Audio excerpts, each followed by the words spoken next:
Here we have our night swaddle video, and I differentiate that from my day swaddle because in the daytime I like my baby to have his hands available to him, but at nighttime I like to tuck them into his blankets so that he doesn't accidentally wake himself with his flailing limbs.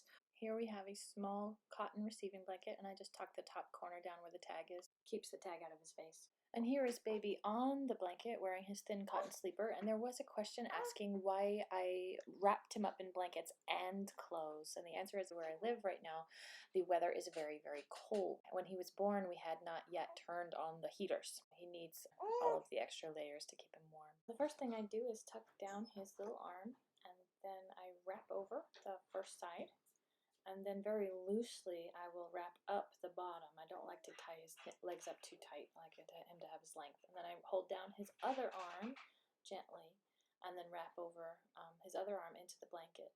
Voila! The blanket's too small to stay swaddled for very long, so I do wrap him twice. My second blanket, it is very thin and a lot bigger, so it's easier to keep him swaddled up longer.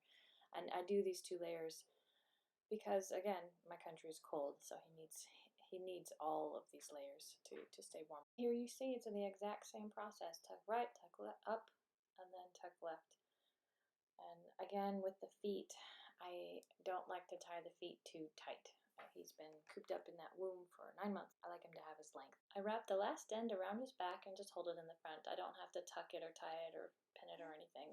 He's only going to be swaddled up for a couple hours anyway. I will put a hat on him and lay him in the crib just like this with another blanket on top for heat, because nighttime is the coldest part of the day. Day swaddled or night swaddled, if I lay him down in this chair, he will start to get chilly within 5 minutes, and he'll wake up and tell me how uncomfortable he is. I take my coat and I wrap it around his chair with him in it. He's got the comfort of my smell being close by, and it's a wool cover, so it keeps him just the right temperature for his naps.